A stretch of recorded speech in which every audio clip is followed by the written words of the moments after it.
What's going on, everybody, and welcome on in to episode 307 of the Garage Beers podcast, brought to you. Wow, you just made that worse. Brought to you proudly here on the OBR streaming network. The OBR is. You see me now? I can see you. It's fuzzy. I mean, that is how you're making it worse. It got significantly worse. Use your sleeve. Yeah, there you go. This is the way we want to start the show. We're just going to watch Chad clean his camera. That's what we're doing out on the porch. No, we've got a great episode here on episode 307, brought to you proudly here on the OBR streaming network. The OBR is Cleveland's oldest and largest independent Browns coverage site. And so you can be a part of it by getting over to the OBR.com, hitting subscribe, and you can see all the best Browns articles. You can be a part of all the message boards and everything talking about the Browns. You get to be a part of the streaming network. Again, 4 nights a week right now of nonstop Browns coverage. Plus, remember, about a month from now, we got the OBR Draft Cave. We're going to be wall-to-wall draft coverage. You won't want to miss that. And then Wednesday nights, 9 p.m., you get to hang out with us. So go subscribe to the OBR.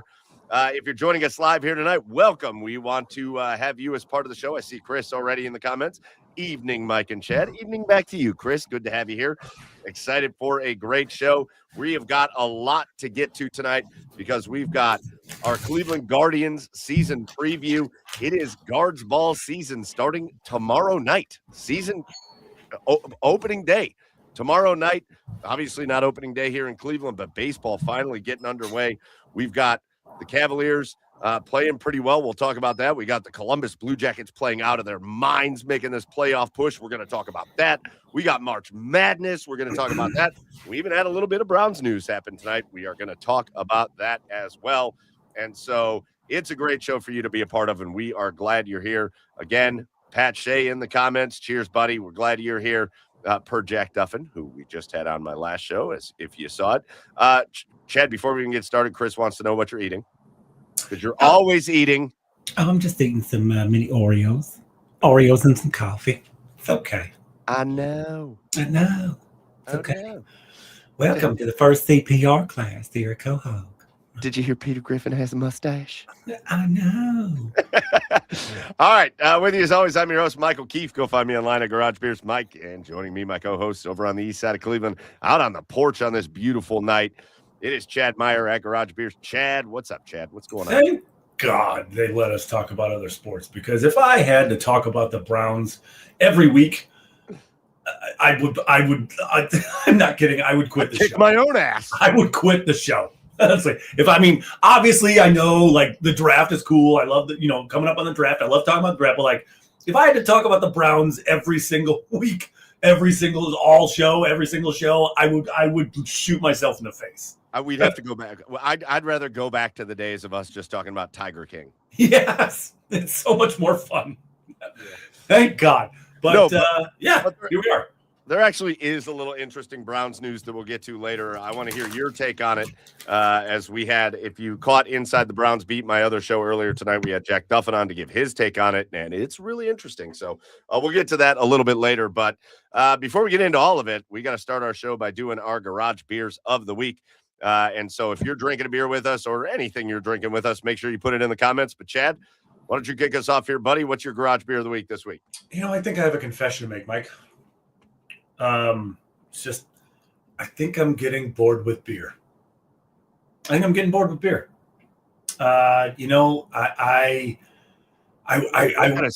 of stupid shit are you about to say? I was in the aisle at the grocery store the other day, and I'm just sitting there looking at IPA after IPA after IPA after IPA on the walls, and I'm just, nothing excites me, right? It's all the same. You're just looking for the wittiest name, like, oh, this one's, cowboy horse shit. It's made with all these different hops, and like it doesn't excite me anymore. So what I did was I went to like the single can aisles, and I just made myself my own little mixed 6-pack. See if that would excite me. So the next 6 weeks, you're going to see 6 different beers, and I'm just trying to mix it up, right? I'm just trying to reignite my excitement for beer. And Mike, you're going to hate this, but this one I have this week is from Urban Artifact. It's an American fruit tart. It's the vanilla orange American fruit tart. It's called Chime. Nobody can see anything clearly on your camera anyways. It's fine. Wait. Shabuzi. There you go. I mean, yeah, it's still fuzzy as hell. Well, you're fuzzy as hell, but fuzzy guy from a fuzzy individual. And there it is. It looks like a slice, like an orange slice. Remember those the old sodas, the slice cans? Of course. It looks like that. I have a feeling it's orange and vanilla, so I have a feeling this tastes like a creamsicle. I'm really excited about it, actually. If it tastes like a creamsicle, that's awesome. Yeah. But does it have that weird sour beer taste at the end where you're like, no, I don't like it? No, honestly, this tastes like one of those orange slices that I just talked about, those old sodas with a hint of vanilla in it. It's delicious. I highly recommend it. Again, we got to start. It's a sour that's not that sour. We got to start getting creative with our beers again. But yes, I do like that you did that. So shout out to you. Good shout out to Urban Artifact there as well. Yeah. I went ahead and just, oh my God, I'm dropping it everywhere. Did you spill it? Spill it. I just went and got one of the 12 packs, the Brewdog, 12 packs. And I just reached in and grabbed the first one that I grabbed. And it was the Brewdog Hop Fiction Session IPA. And so an interesting thing for me, because, normally I'm hitting these IPAs. You can turn your light back on now if you want to. Normally I'm hitting these IPAs and they're coming at you 8%, 9%, whatever. This one, the Hop Fiction, the Session IPA, 5%. So it's a nice, easy, little light IPA. Gives it that kind of look. It's kind of a mix. Again, the Session beer gives it a little bit more of a Belgian feel. Kind of a mix between that West Coast and that East Coast. And it's pretty delicious, if I do say so myself. Didn't someone just buy Brewdog? Didn't someone just... I can't remember. I mean, Brewdog's a Scottish company, so I don't know. I mean, I know they do the majority of their work in the U.S. out of Columbus, but I don't know. They're a hard one to keep track of what the hell's going on because it's everywhere. Yeah, but I didn't look too deep into it though. But what's with this? Because I saw the Saucy CEO came on the socials and started giving a message. What's going on? What's going on with craft breweries? I have no idea. What are you talking about? Yeah, the Saucy Brewer CEO is trying to fight back on some sort of veto that. Oh no! It's the yeah. Well, we could talk about this because this could be an asshole of the week. The Ohio State government could be an asshole of the week for the fact that all of the voters just dominated in the polls a couple years ago, and made marijuana legal and THC legal and all that. And they just were going to do anything they could do to fight back on that. So the reason they're fighting back is because those THC seltzers have been huge for breweries. Yeah. Great Lakes does them. Saucy. I mean, pretty much any decent sized brewery was doing the THC seltzers.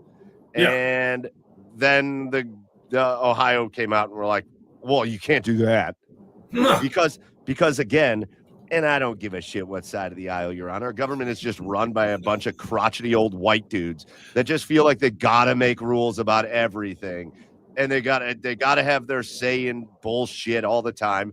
And that's what Ohio did again. And then Dopey DeWine was like, "I'm gonna sign it," and they made him illegal. And it's gonna. I mean, these places invested money into creating these products that were legalized by the voters, and the government's just like, yeah, your vote doesn't really matter. And they made it illegal. So, all right then. Yeah, oh God, Chef Brian Case says, yeah, THC seltzers taste way better than bong water. Trust me. Yeah, that's most likely. I'll put it in terms you understand, Chef. Heard. Yeah. Yeah, I don't know. It's an early asshole of the week, but it's just the government just being stupid again. But yes, that's why they're protesting. So all right, fair enough. That's the story. Yeah. All right, we got our beers. You guys put yours in the comments, and we'll throw them up here. But let's dive into episode 307, and we're going to start with baseball because get ready, everybody. The opening day for Major League Baseball, well, for the Guardians, is tomorrow. They are out in Seattle, Washington, taking on a daunting task. The Guardians' schedule to start the year sucks ass. Yeah. They have got a brutal stretch.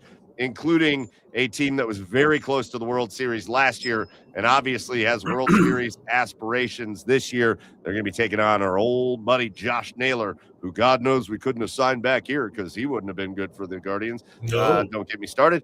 But we enjoyed him. We enjoyed him. We enjoyed him. But they're taking on the Seattle Mariners. That game, 9:35, I believe, is the first pitch of that game, Eastern time tomorrow. So excited for it. A little bummed that they're starting on the West Coast because I need some sleep, and I'm not going to get it because I'm going to be watching these games. But we're going to be talking about baseball. We're going to go through our Guardians season preview. Plus, we're going to do a quick division by division preview. I do want to get this up here. Eric Schroeder got a Trogs Graffiti Highway double IPA. Shout out to Eric. Look at that handsome devil in that profile pic. That's my buddy Eric. Handsome fellow right there. Yeah. Yeah. All right. All right. So, Chad, let's get into baseball and let's talk about the Cleveland Guardians because now we have an idea. No, we don't have an idea. We know what the roster looks like. We know how things shook out. And so let's just talk about them real quick because I want to hear this from you before we really dive into the players and all that. Based on the offseason, based on where they're at, knowing that I really feel like we on this show did a good job of not setting expectations anywhere because it's futile. Sure. But talk to me about how you're feeling coming into this year as opposed to maybe the last couple of years. Same as I do every year. They didn't do anything in the offseason. They're relying on the young guys. They're relying on the development of the young guys. It's going to be a butthole puckered situation every time Chase DeLauder is involved in any sort of play, whether it be catching the baseball or hitting the baseball. Like, oh God, did he strain a calf in that home run trot? Please, God. Although I am excited about everything he did this spring, and I think if he can stay healthy, that might be the help that Jose needs in this offense. And then the rotation, I don't know. I don't know whether they're going to be able to take a step forward or take a step back. Because both your top guys in Bobby and Williams were inconsistent last year. So I mean, they're going to need some help from the bottom guys in Cantillo and Parker Messick. That's it. You're going to need those guys to be good next year to be able to make up for their inconsistencies. So yeah, honestly, I feel the same. I have all of my doubts. There's no reason for me to put the Guardians in first place in this division, but they're somehow going to find a way to win 90 games and be right in the mix of things. So yeah, I love baseball. I'm excited for baseball season, but my expectations for the Guardians just have remained the same that they always do. Yeah, listen, I'm a little more excited going into this year than I was last year. And maybe it's because they got rid of Josh Naylor, and maybe it's because they tried to force Carlos Santana, 40-year-old Carlos Santana down our throats, and Nolan Jones, and bullshit, just a load of crap, right? And this year it wasn't that. It was, all right, we got Chase. They called him up. They called up Chase DeLauder last year. It's like, cool, he's part of the team. And we saw little snippets from guys like CJ Kafis last year to be impactful players. And so there wasn't like a big exit this year, which makes me excited. And then that like weird addition in spring training has got me feeling some kind of way. And I'm feeling a little bit more positive this year than I did last year going into the season. But my train of thought is on par with yours, Chad. I cannot stack them up against the top teams. Something special is going to happen for them to win the division. It's going to have to be a situation like what happened last year of just erasing a 15-game lead and just getting hot at the right time and winning the division. Yeah. But if we go through this, there's a couple things that really stand out to me. And if we start with the rotation, because I think it's a pertinent place to start because, again, we've become so used to no matter what the Guardians offense looks like, the rotation will carry. Yeah, and so what they base their identity on. And they did at times last year, but I think certain things are the major stories for the Guardians heading into this year. I think Tanner Bybee is a major story. He had a very up and down season last year. If you talk to reactionary Guardians fans, they will tell you he was terrible last year. He wasn't. He had some stretches where he was damn near unhittable last year. The problem is he also had some stretches where he was damn near not unhittable last year. And the inconsistency was the problem. He was too easy to hit at times. And for me, the top of the story, the number one storyline for the Guardians this year is Tanner Bybee. I don't know that Tanner Bybee needs to be an ace in the sense of one of the best pitchers in baseball kind of guy. But I think Tanner Bybee needs to be a reliable, I know when he's on the mound, he's going to give the Guardians a shot. Start in, start out, night in, night out. Tanner Bybee needs to be some level of consistently good for the Guardians this year. That to me is storyline number one. Yeah, I mean, him and Gavin Williams both. I mean, I think if again, they've based their identity on this rotation, and I think if they're going to have any moniker of success or to avoid having to erase a 15-game lead again this year, I think Gavin and Tanner need their ERAs at least in the threes. You can't be up in the fours like Tanner was, right? They need that out of those two guys to give themselves a chance this year. So I totally agree. When Tanner Bybee was so Jekyll and Hyde last year that, you know, he was, like you said, he was either very hittable, and like by very hittable, I mean he was hanging everything. Yes. So in the middle of the zone, every breaking ball just ended up right in the guy's kitchen, and he would give up 5 home runs a game. Yes. But he did have stretches where he looked like the ace that they were paying him to be. So if he can give me more of that instead of, hey, I'm going to just lace this, I'm just going to give this free heater right to you down over the middle of the plate. But if he can give me more of the other version of him, then yeah, that would do well. That would do the Guardians well.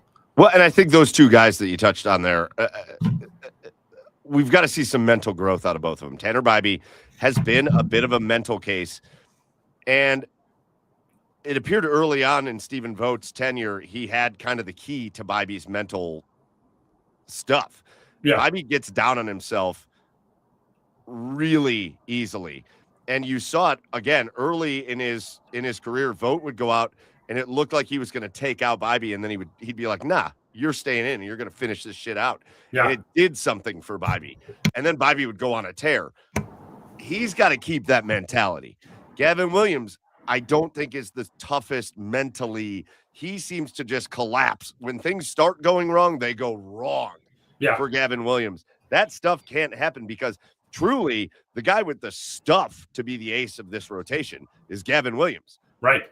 So for me, Bybee is key. Williams and Ciccone just need to take a step forward. Ciccone needs to, I mean, every metric from last year said that Ciccone should have stunk, and he didn't because he was a bit of a gamer. Right. So he needs to keep that gamer mentality, and he needs to just find some stability and pitch that way. I mean, like, if that's going to be your number 3 starter, that's great. But then you get to the two guys. For me, the guys I'm most excited about in the rotation are 4 and 5. There are people legitimately saying they think Joey Cantillo is going to get Cy Young votes this year. They're anticipating him to be the breakout pitcher, not just for the Guardians, but even maybe in the division or in the American League. Joey Cantillo is expected to be a breakout. And I'm going to tell you what, from what I've seen out of Parker Messick, real early returns for me, I think those two guys could wind up the year being your top 2 pitchers in your rotation. Which would be awesome. I mean, which would offset any inconsistency that Williams and Bybee have. You know, I really love Cantillo's stuff when he's on, right? Like his curveball reminds me so much of Clayton Kershaw's. Just this big looping out of the zone, like fool you type of curveball, and then it drops right in up over your knees. So yeah, I really loved what I saw out of Cantillo last year from a location standpoint and movement standpoint on his pitches. Parker Messick to me is quite the wild card, right? Can he continue? Because he came up. I don't think didn't he come up from Double-A last year? Didn't they bring him up from Double-A last year? Yep. I mean, if he can continue that for sure, I do.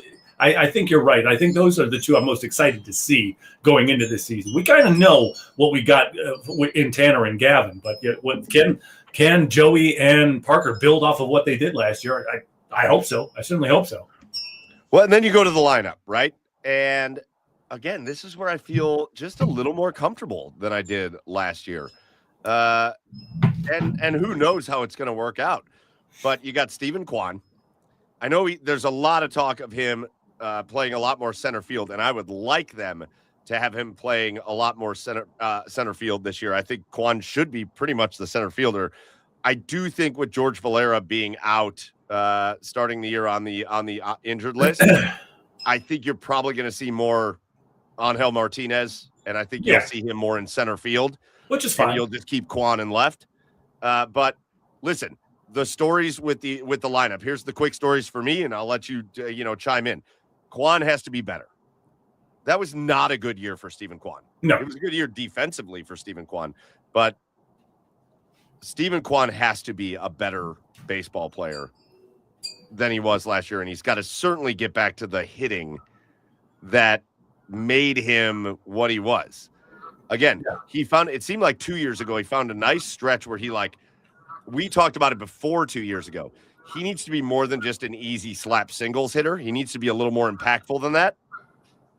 And it's okay if he strikes out every once in a while, but then last year it was just, he couldn't really do much. Yeah. So he's got to be back. Stephen Kwan is a huge part of the story for the Guardians. We know what Jose Ramirez is going to be. He's going to be chasing a 40-40 season again. We know he's going to. Kyle Manzardo, can he continue?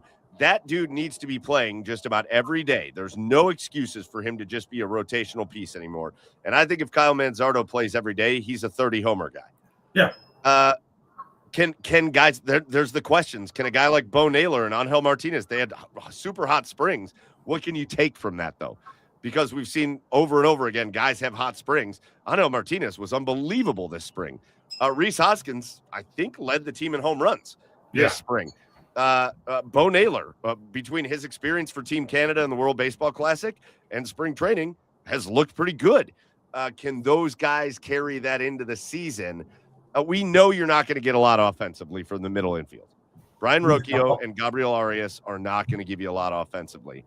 But I think with the addition of Manzardo playing more full-time, I also think you may get some interesting lineups. David Fry's a guy. I'm not David Fry's biggest fan. I think what he did a couple years ago is more an outlier for a guy like him than what he really is. However, I do think something interesting that may open up with the injury to Hedges. Maybe Fry gets a few more chances behind the plate, and that puts him in the lineup a little more. That's kind of an interesting thing for me, especially against lefties. That might be interesting.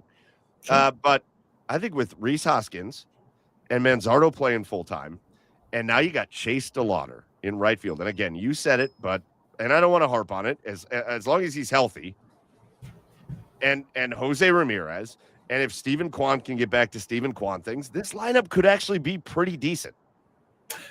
Yeah, I mean, there's a lot of power in this lineup, and something that you haven't had for a really long time, like a really, really long time. This lineup has the potential to have the most homers that they've had since probably the 90s, right? Between DeLauder, between Jose, between Rhys Hoskins, Kyle Manzardo, who's even Kafis.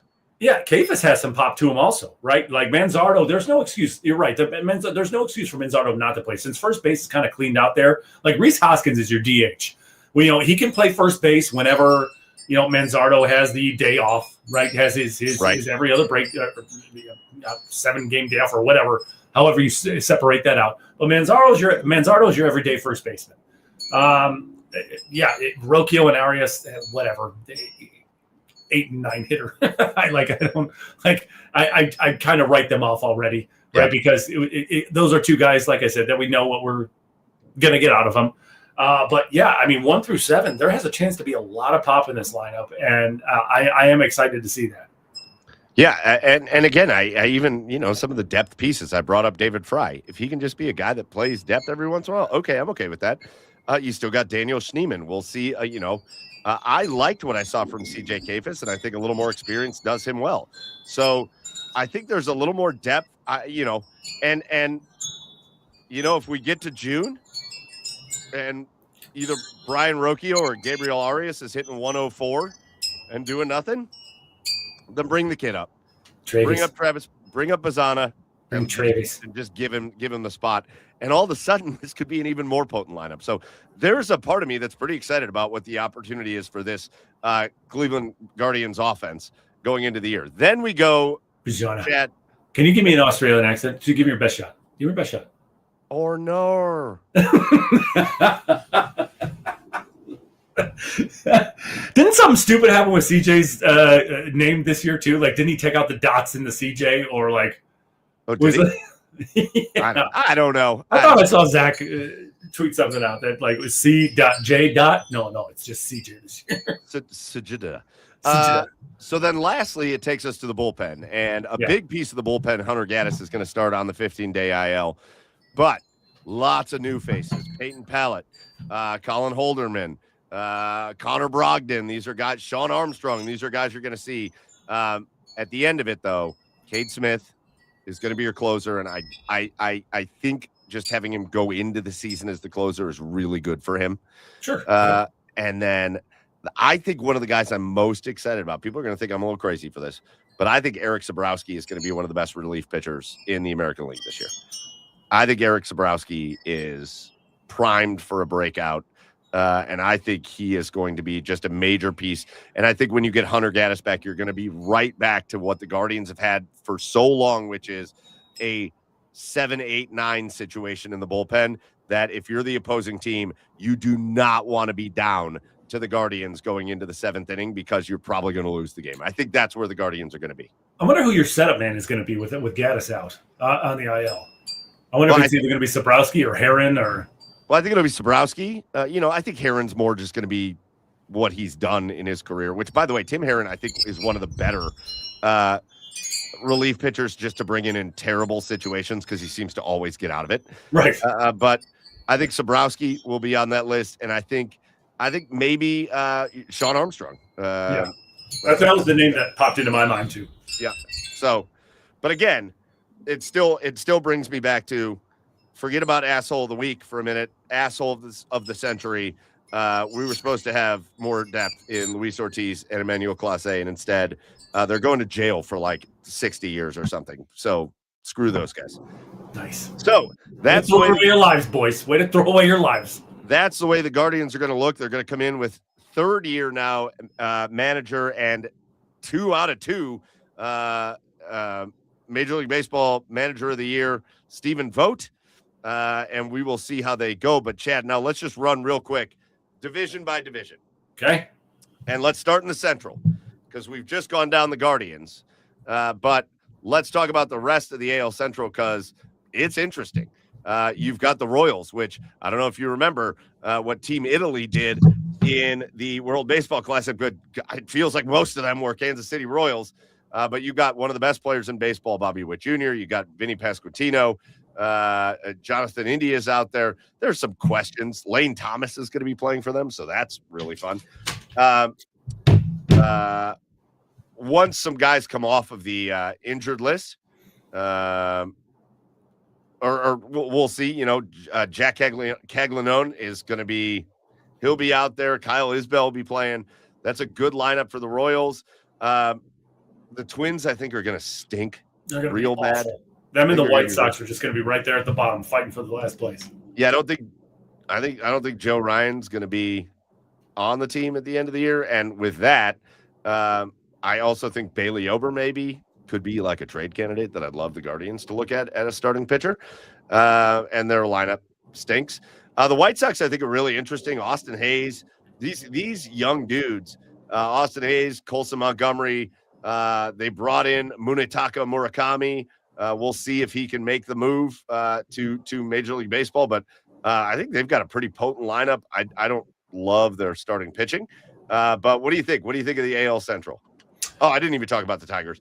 The Tigers, their lineup's going to be good. Their rotation, Gleyber Torres, Matt Vierling, Riley Green, Spencer Torkelson, Kerry Carpenter.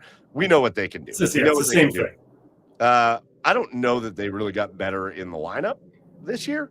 But Tarek Skubal, Framber Valdez, Jack Flaherty, Justin Verlander, and Casey Mize is the 5-man rotation. Yeah, come on.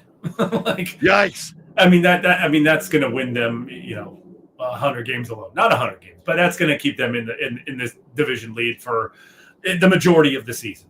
That's where I expect them, the Tigers. Even added Kenley Jansen in the back end of that bullpen too. So it's a potent rotation. I mean, the lineup is going to be the same. I think what it's really going to come down to with the Tigers is, I mean, you saw what happened in that 15-game stretch last year. Can they score enough runs on a game-by-game basis, right? They started off the year so hot, right? So hot. Yeah, that stretch, they forgot how to hit. They forgot how to hit. They had like a 10-game stretch where they scored like 5 runs. Yeah. It was outrageous. Yeah. So, but that pitching is going to keep them in games all year. And again, I expect them to have the division lead for the majority of the year. And I don't see any reason why to not pick them to win the Central. I think it's going to be. I think the Guardians and the Royals are just going to be right on their heels, though, all year. I don't think those two teams are that far behind them, right? In terms of what they can do from a pitching and hitting standpoint. The Royals. It's like it's weird to me that all that talent on the team and where they finished last year. I think they only won like 81 games last year, despite all that talent. So, I mean, really, it comes down to what's their rotation going to do? What's their pitching situation going to be? Because they have all the power and pop and contact hitters in that lineup. The Royals are an interesting case to me. And, the White Sox are kind of a wild card because, like you said, a lot of young teams, a lot of young guys there. They did spend some money on the lineup this year. But, the White Sox are interesting. Like, it's – it's one of those teams. It feels like it's going to be one of those teams that aren't going to be in the mix for the division, but it's going to be one of those teams that's going to be tough to play. Like I feel like they're going to win like 70 games, but they're going to be like, like the White Sox are just a thorn in their side, right? They're in every game. They're not getting blown out like they were the last 2 years, and then it's just going to be awful. I don't think by any stretch the White Sox are the worst team in baseball anymore. No. So shout out to the White Sox for that. Yeah, for me, it's Tigers. And I think for the Tigers, people are going to hate this, but I think the most important thing they did this offseason isn't Framber Valdez. I think it's Justin Verlander. I don't expect him. I think Justin Verlander maybe wins him 10 games or something like that. Yeah. But I think you're bringing a guy in that really understands what it would mean to get over the hump in Detroit for the Tigers. And there's just going to be a motivation and a sense of urgency that guy is going to bring. A Hall of Famer is going to bring into that locker room that I think is just going to resonate. And so I think the Tigers are going to take first place this year. I got the Guardians in second place. I think it's an improved lineup, and I like the pitching depth especially if Cantillo and Messick can pitch well. I think the Royals and the Guardians are going to be very close in the standings. I think the White Sox maybe push for a 500 record, to be honest. And I think the Minnesota Twins are just going to be really, really bad. So that's how terrible. So bad. All right, let's just really quickly now, let's speed it up here and let's go around the other divisions. Let's go over to the AL East, where the defending champion Toronto Blue Jays, some changes. Obviously, the big one, Bo Bichette, no longer a member of the Toronto Blue Jays, but they still got George Springer, Dalton Varsho, Guerrero, a lot of good players there, plus Kevin Gausman, Dylan Cease, Eric Lauer, just a lot of good pitching there in Toronto. Shout out Midview. Well. Yep, shout out Midview. You've got what I think is maybe the most improved team, the Baltimore Orioles. You add Pete Alonso to Gunnar Henderson and Adley Rutschman and Taylor Ward, and they got Tyler O'Neill now, and I think that is a very good lineup, and I think it's better than it has been in a long time. Again, with the pitching, I'm not in love with Trevor Rogers or Kyle Bradish or I think they're okay. I think they're an okay rotation, but that lineup's going to be great. The Rays, Yandy Diaz, Junior Caminero, it makes you want to barf if you are a Guardians fan, because those are guys that should have stuck around here longer than they did, but they're going to be playing for the Rays. And their rotation, we'll just see if people get healthy. Shane McClanahan, maybe he's back after missing like 3 years of baseball. Drew Rasmussen, those guys. The Boston Red Sox did work. Roman Anthony is their stud young player. But Trevor Story, Jarren Duran, Wilson Contreras, they are a really good baseball team. And their pitching staff is outrageous. They add Ranger Suarez, Sonny Gray to their lineup. And then you got the Yankees. And you got Judge and Bellinger and Stanton and Chisholm and Max Fried. And I don't know that I love this Yankees team a ton, but the AL East should be a battle out there. I don't know that this division – I think the Red Sox got better. I don't know that the rest of this division got a whole lot better. No, I don't think they got a whole lot better, but I think this is going to be the tightest division in the AL, right? Because like you mentioned the Orioles, like that lineup is pretty awesome, but like that pitching depth, I'm not in love with, like you said, but it feels like a Baltimore game is going to be kind of must watch baseball anytime you watch TV, watch a game this year, because it feels like they're going to be winning games 10-8. Right, like 12-9. Like it's going to be a lot of offense in those games this year. The Red Sox, I think, are my leader in the clubhouse to take this division right now with the pitching that they've added, with the additions that they made to the lineup. And then the Yankees but the Yankees are in the Rays and the Blue Jays. They're going to be right there too, because those are all very good baseball teams, right? But the Red Sox, I think, kind of made a little bit of a leap with, especially adding guys, the pitching depth like Ranger Suarez. So it's going to be, I don't know.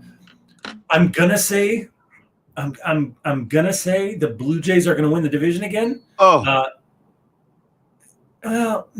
check that. No, I think the Red Sox are going to win the division. Did I even talk about this? I love the middle of the Blue Jays infield. We talked about ours in the Guardians. And for the Blue Jays, their middle infielder is Ernie Clement and Andres Jimenez. Yeah, amazing. Right, amazing.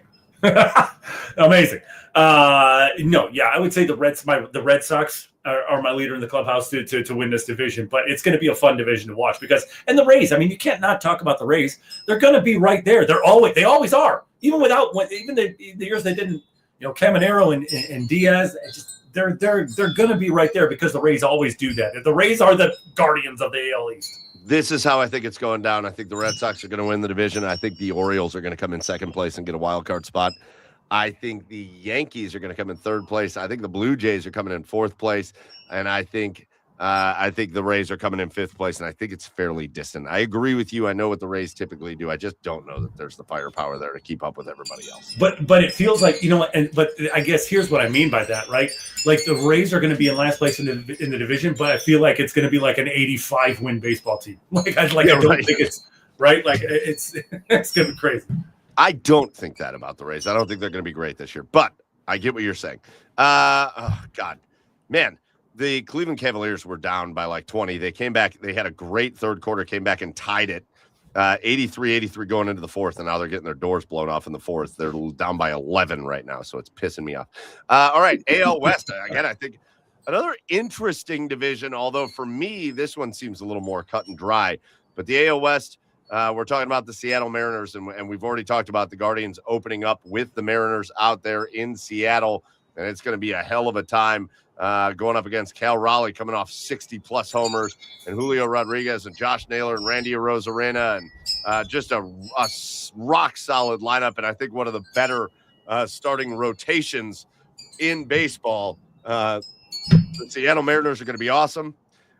You've got the Houston Astros, and you can never sleep on them. You still got Carlos Correa goes back to the Astros, so you still got Yordan Alvarez and Jose Altuve and Christian Walker and Yainer Diaz, and there's just good players there. It is a work in progress on their rotation, but we'll see what they do there. I think the LA Angels are going to be terrible. Yeah. You're coming to the end of a Mike Trout career that we're now starting to see people devalue Mike Trout, which is outrageous. We're starting to see people say like Mike Trout is the equivalent of like, I don't know, some like mid-level baseball player. And it's like people forget how great Mike Trout was. But Joe Adell's pretty good. They're not going to get much. They're not going to get a lot of wins. Their starting pitching staff is questionable. Then you got the A's. I love what the A's started last year, and I think they're going to be competitive this year. You add Max Muncy to the group. You've got Nick Kurtz, who was amazing. I'll say arguably the most exciting young team in baseball. Brent Rooker, Jacob Wilson. I mean, there's a lot to like there. Again, Denzel Coles is electric. He's not a great hitter, but he's electric. He seems to make electric plays in center field all the time. Yes. Denzel Clark. Yeah. That's what I meant. Yep. Their pitching staff, again, we'll see. If Luis Severino's your ace, and Aaron Savali is going to be out there. Let's go. But that lineup should be fun. And then you got the Rangers, who I don't love. They've kind of some of their players that were they kind of remind me a little bit of the White Sox in that, like, some of their players that were supposed to like come on and be great. Remember the White Sox when they were like they signed all their young dudes before they even came up to big contracts because they were going to be great, and then they kind of weren't. Yeah. And I feel like that happened to the Rangers a little bit. There's some pop in the lineup. Corey Seager obviously is great, but I don't know. Jake Berger, Jock Peterson, Josh Young, Brandon Nimmo, Wyatt Langford. I don't know if those guys are doing a whole lot for me. And then you've got an aging pitching staff, Jacob deGrom, Nathan Eovaldi, those kind of guys. So I don't know. The West, to me, this one seems pretty easy. For me, at least, Chad, to at least we may differentiate on who's 1 and 2 or 3 and 4, but it seems pretty easy to say these two teams are 1 and 2, these two teams are 3 and 4, this team is 5. Yeah, the Astros and Mariners 1 and 2, A's and Rangers 3 and 4, and then the Angels are going to be last. That's it. That's it, 100%. All right, so then we go to the National League, and again, just a lot of interesting things going down. You got the National League East, and you start with the Braves, and they should be really good. Right.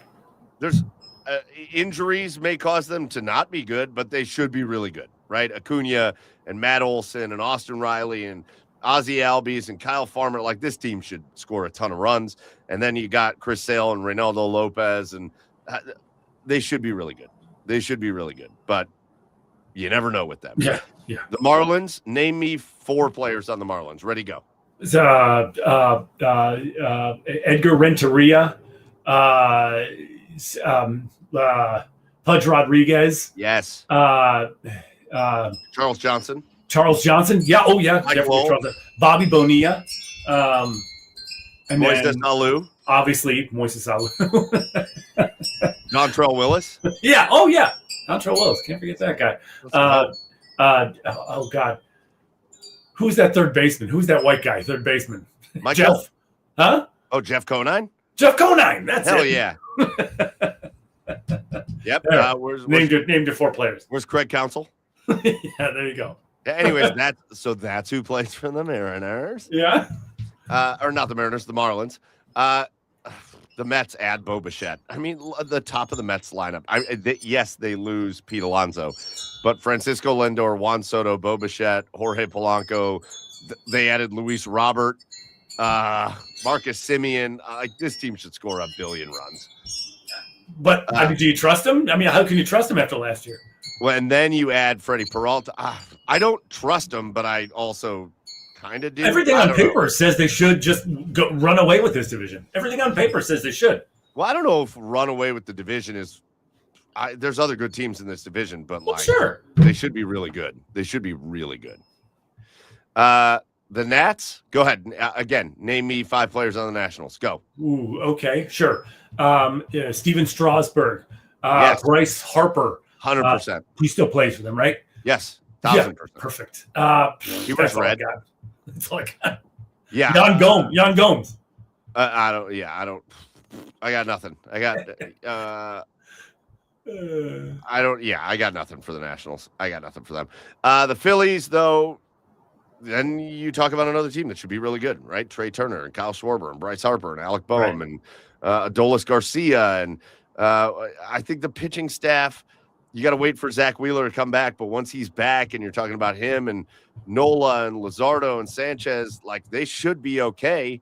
Again, for me, it's a it's at most it's a 3-team race. It's the Marlins and Nats have no shot ever, Right. and you got 3 teams with a chance to win it. Right. I don't know if I can pick a winner because they're all 3 are very good. You know, the Braves, depending on how long that pitching staff is out, the injuries to the pitching staff is affecting them, might end up in 3rd place. But if they can get healthy at the right times, I mean, I think baseball is such a marathon season. I think they can easily win this division just as much as the Mets or Phillies could. Yeah. For me, I'm going to go with the Mets. I think there's a lot there, and I think maybe a guy like Pete Alonso going maybe like opens their eyes a little bit, like, oh shit, like we gotta like step it up. We're losing a guy like Pete Alonso, like we all gotta step our game up. I think it'll be a motivator for them. Yeah, for sure. So I think it'll be I think the Mets will take the division. For some reason I just can't trust the Braves. I'm going to take the Phillies in 2nd, the Braves in 3rd, and then the Marlins and the Nationals in 7th place each. Boom. That's how I'm going to do it. Boom. All right, 2 more to go. NL Central, the Brewers. This is a fun division too. It's a very fun division, and it got much better. Right. Because you got the Except Brewers. for the Cardinals. Well, yeah, it's weird. Yeah. Brewers, tons of good young talent. William Contreras, Christian Yelich still kind of leading things. Renifo, Jackson Churio, Bryce Turang, awesome. Jacob Mizorowski. I love watching that guy pitch. Oh my God, Chad Patrick. I mean, they're stacked. Yeah. You talked about the Cardinals. They're going to be in last place. Yeah. Yep. There's some decent players there, but nothing that gets me going. Right. Nothing that says I'm going to overtake this team in the division. And even their starting pitching, there's not a lot going on there. But the Cubs, they made some moves. Alex Bregman obviously comes in for them to play 3rd base. They've kind of built their team around Pete Crow Armstrong, but Nico Horner, Ian Happ, really good there. And then again, for me, the rotation is weird. I mean, Matthew Boyd is going to be like their opening day starter. Right. But Matthew Boyd, Cade Horton, Edward Cabrera, Imanaga, I don't know if I think the rotation kind of stinks, but that lineup's going to score a lot of runs. Are the Cubs? Yep. Then you go to the team that I think most people are most excited. I think this team legitimately has a shot to win the division. The Pittsburgh Pirates. Yeah. O'Neal Cruz, Spencer Horwitz, who spent 4 minutes on the Cleveland Guardians before we traded him for a guy that's going to go to jail. Brian Reynolds has been there and good for a long time, but then Marcell Ozuna's there. Ryan O'Hearn's there. Brandon Lowe. Brandon Lowe's there. I mean, it's a team that's going to, I think, score some runs. They spent some money this offseason. Well, their version of spending money. Yeah, but getting Lowe, O'Hearn, and Ozuna makes them very fun. Well, Ozuna's got legal troubles of his own, right? Is he not going to be? I think he's there for opening day. Is that a thing? Like with him? Like, because I know he's like. I don't know.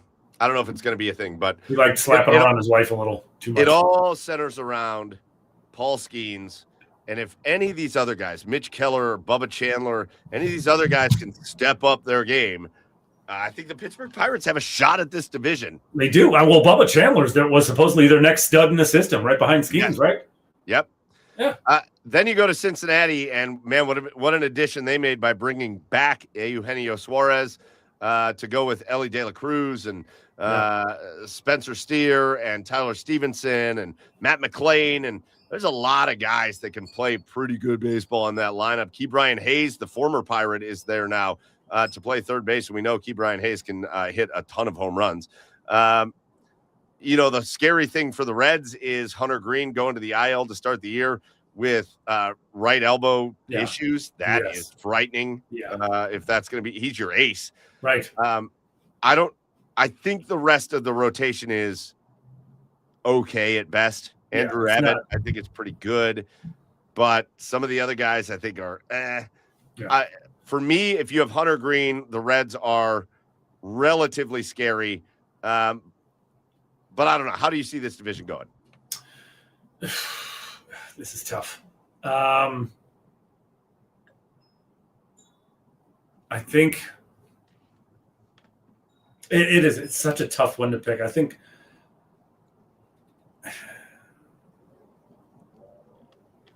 I think 1, 2, 3 are going to be. I mean, well, we already said the Cardinals are going to be in last, which they are. Yes. I'm. You know what?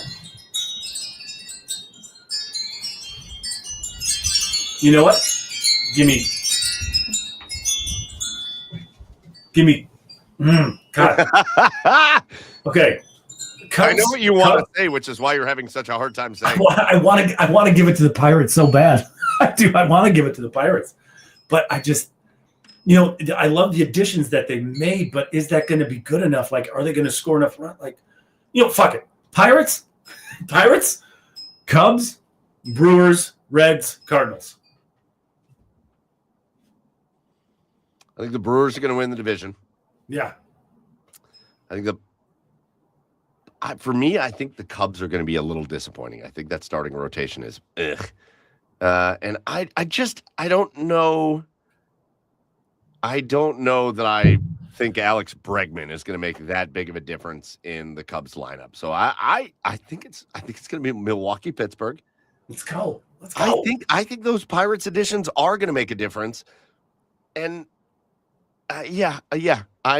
I'm buying the Pittsburgh Pirates. Let's go. I think they're going to be fun this year. Apparently, Livy Dunn played a huge part in getting these free agents here, so that's a good way to convince.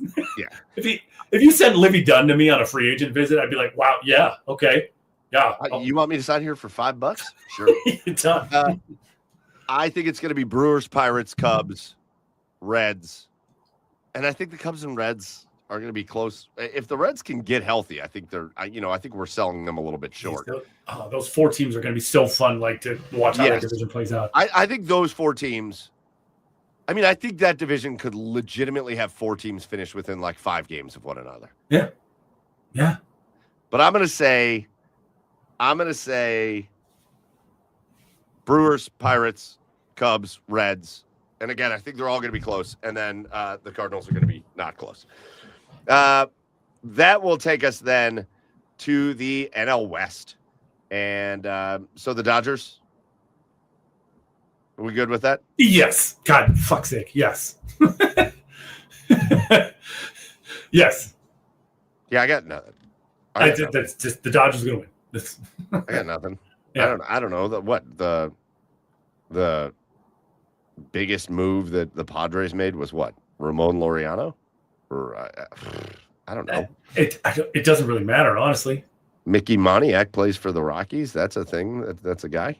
Cool. That plays there. Cool. I'm just trying to think of there's no scenario in my mind where anybody beats the Dodgers for this division. Matt Chapman and Rafael Devers and Willie Adames and Luis Arias. I think the Giants could be kind of fun.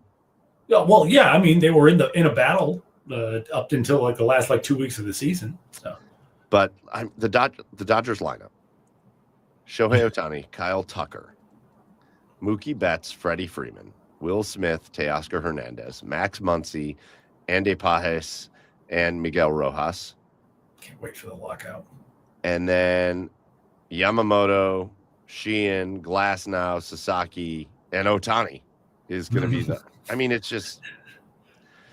Again, I am rooting for the Dodgers to win the World Series. I hope they do it. And I hope they win 127 games. And I hope they steamroll their way to a World Series. This shit is out of line. It is out of line. Yes. It is out of line. Right. Could the Diamondbacks be fun? Yeah, heck yeah. Ketel Marte, Corbin Carroll, sure. Domo, Arenado's there now. They signed Nolan Arenado. Carlos Santana's going to be a guy there. Zach Gallen's a great pitcher. I see this in the comments. Like Chris says, Arizona's going to be tough. They're going to be tough. They're just going to get dog walked by the Dodgers. Yeah, there's no 19 times. There's no. I mean, there's some fun teams, but there's not as far as division goes. There's just not going to be. Yeah, it's not fun. It's not fun. No. So, having said that, Chad. So we were fairly consensus on how we think it's going to go. I think you picked the Pirates. I picked the Brewers. We both picked the Tigers. You picked the we both picked the Red Sox. We both picked the Red Sox. So we were pretty good there. And then the Dodgers, You picked the Pirates. I picked the Brewers. And who'd you pick in the NL East? I don't remember. I picked the Mets. I think I picked the Mets too. I don't know if I gave one, but yeah, the Mets. Yeah. So pretty consensus. But again, baseball season's here. And I think our Cleveland Guardians are going to have a shot at the playoffs. I don't think they're going to win the division, but they're going to have a real shot at a wild card. And I think it's going to be a fun season at the corner of Carnegie and Ontario, and it starts tomorrow in Seattle. All right, Chad, let's get to our asshole of the week, where we talk about somebody that's an asshole. I'll lead us off for this one. Okay. I am going to talk about how I don't think I am an asshole for this per se. But I'm going to talk about one of times where I have felt most like an asshole in my life. Okay. And I don't mean an asshole in terms of I wasn't like a jerk to anybody. I didn't do anything mean or bad to anybody. However, and this is a very personal story, but Chad, you know it. Back in November, my wife and I decided we want no more kids. We got 2. That's all we need. So I, like a good husband, said, yeah, I'll go get the procedure. You'll go get done. snipped. I'll go get the V word done, and we'll be done with it. And that way we can just be done even thinking about it. And so I did. And it was super easy, by the way. It was super easy. The recovery was a piece of cake. Everything was fine. But then you have to wait 3 months, and you have to go for an analysis to make sure it worked. Oh, yeah. And it's one of the weirdest freaking things I've ever done. Isn't it? It was, I have to go. So I did this on Monday. I had to go to the Cleveland Clinic out here in Avon. So I had to go to a hospital, and I had to look a nurse directly in the face and be like, I'm here for my analysis, which is fine. I'm good with like medical things, and they understand it's medical things. But at the same time, I have to sit in this weird room in the hospital and like knock one out. And that part is weird. It was so weird. Yeah, of course. You hear people just like yes, talking in the hallway. Yes. And it's a room that's like collection room or like whatever. A jail cell. It basically feels like a jail cell. It's like in use. They put a thing in use. So like everybody knows what's happening in that room. Yeah. I was also kind of grossed out because they had like just one of their like normal chairs in there. And I'm like, how many dudes have gone just straight ass to this chair? Like, oh God.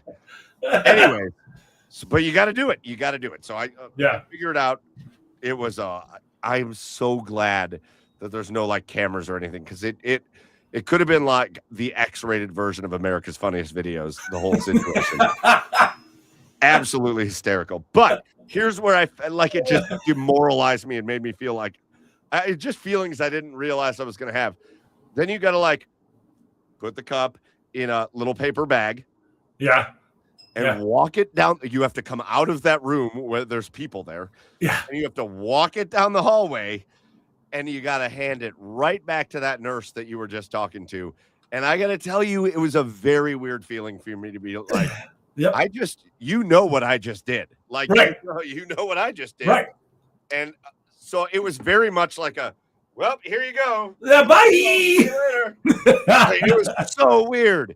It was so weird, and it made me feel like an asshole. So I'm just going to be my own asshole of the week. That was my story of the week. Like I remember poking my head on the hallway, being like, "Is anybody okay? Can I just drop this off at the counter?" Like, yeah, right. Nobody knows. Nobody knows. God, what is that in the drawer? Is that the chick from Eliminate? That's weird. However, yes. Anyways, about an hour later, I got the results, and I am having no more kids. So, boy, awesome. Anyway, Chad, your asshole of the week. Well, I've got 2 of them. First is Jaden Fielding for making a 57-yard field goal at the Ohio State's Pro Day. It'd be cool if you would have made field goals. Season fucking dick. And my other one is this quadruple amputee in Maryland. Yes. Maryland or Florida? Maryland. It was Florida. Like it was a Florida headline, but out of Maryland for shooting and killing a guy while driving a car. I mean, I guess this can be my cheers of the week because I have so many questions because this guy is a murderer, a piece of shit, and an inspiration for all quadruple amputees all at the same time. And also one of the best cornhole players on the planet. Yeah. It's so fucking weird. So weird. It's so weird. This guy doesn't have arms or legs. Unbelievably, he's amazing at cornhole, and he murdered a dude. No prosthetics either. In case anyone's wondering, no prosthetics.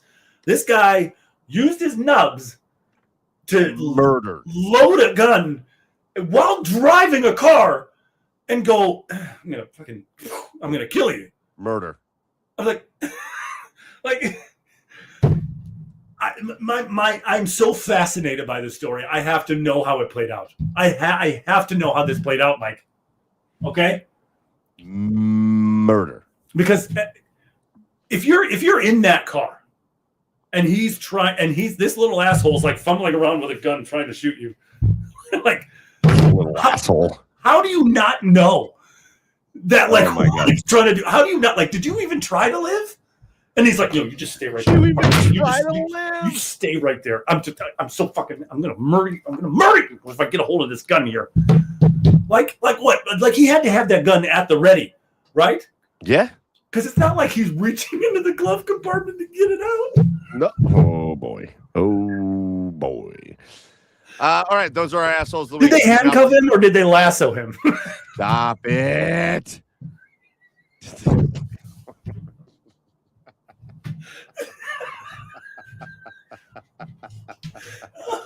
Oh my God. Oh my God. The 911 call. That had to have been the best 911 call. You like 911, knock it off. 911, what's your emergency? I don't know if you're going to believe me or not, but there's a guy, sir. Calling in a prank 911 calls against the law. Did you just say? Did they lasso him? Well, yeah, they can't handcuff him. It's like the dude from Monty Python, the Knight. Come here, I'll bite your legs off. I don't know how to handle this. All right, those are our assholes of the week. Oh my God. Let's dive into just some. We'll do like quick hitters, but they're fun quick hitters. Let's dive into March Madness because we are officially at the Sweet 16. So let me just give you the breakdown of where we're at, and then we'll talk about how we got here. So, and let's go kind of side of the bracket by side of the bracket. So let's start in the East. And so the 4 teams representing the East are the 1, 2, 3, and 5 seeds.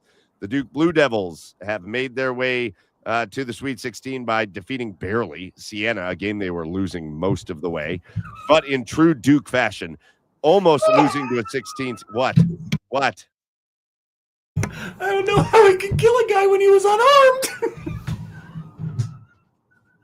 You better stop.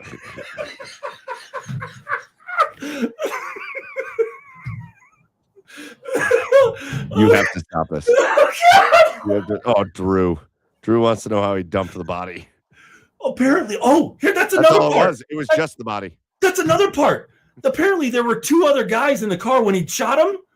And he was like, he asked them to help him dump the body. And they were like, nope. Like, we're getting out of the car. So he had to dump it himself. Jesus Christ. All right. Can we talk about basketball now? I don't know. I don't know if I'm going to be able to focus. Yes, you are. All right. Lock it in. All right. In the East, Duke gets to the Sweet 16 by barely beating Siena, but then the most predictable outcome of all time. When Duke barely beats a team in the first round, they're going to slaughter a team in the second round, and that's what they did to TCU. So it's Duke, and then they're going to play St. John's. They slaughtered Northern Iowa in the first round, and then they won a really good game against Kansas. They forced Bill Self to retire. So St. John's on their way to play Duke, the 1-5 matchup, and then the 2-3 matchup.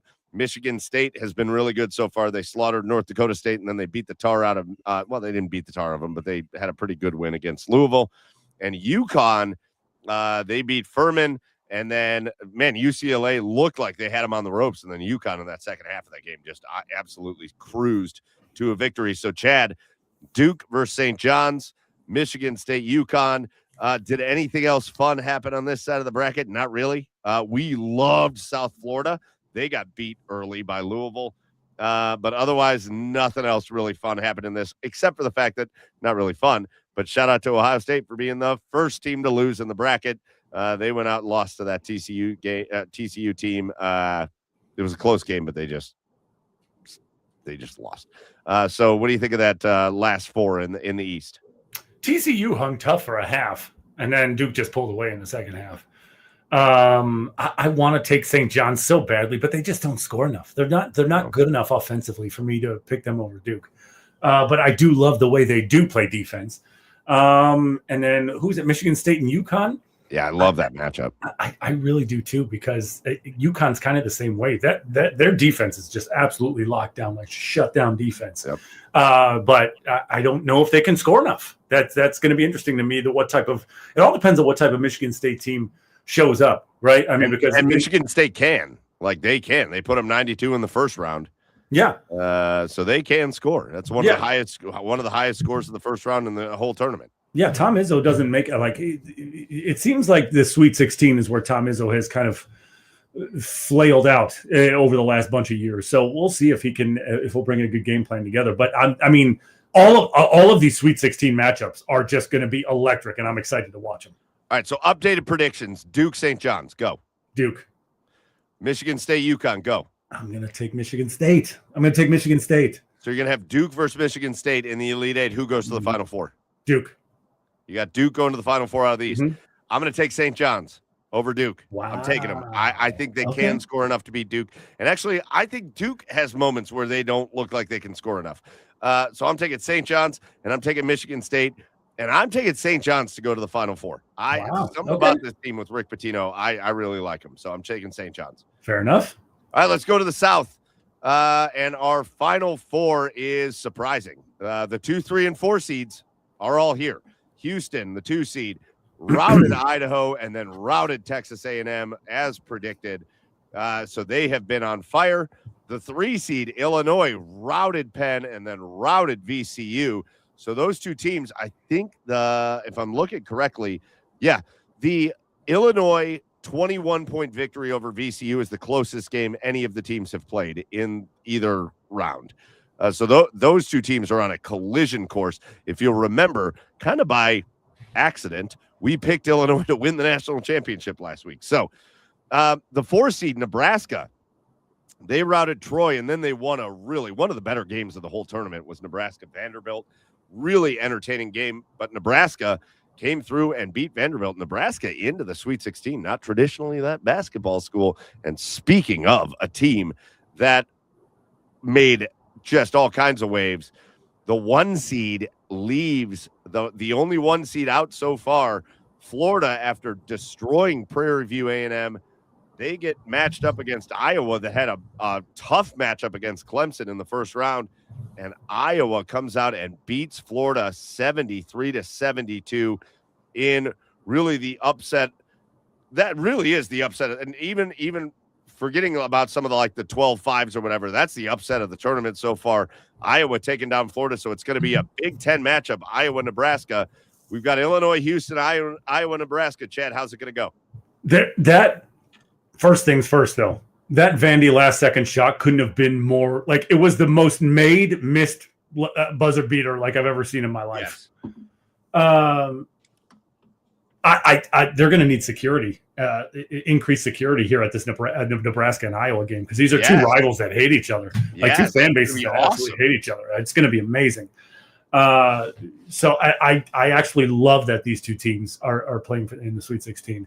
And then Illinois and Houston is going to be awesome too, because Illinois is I think I read something where Illinois is the best charted offense in college basketball for the last, I don't know how many years. And then with the way Houston plays defense, it's going to be such an interesting matchup to me.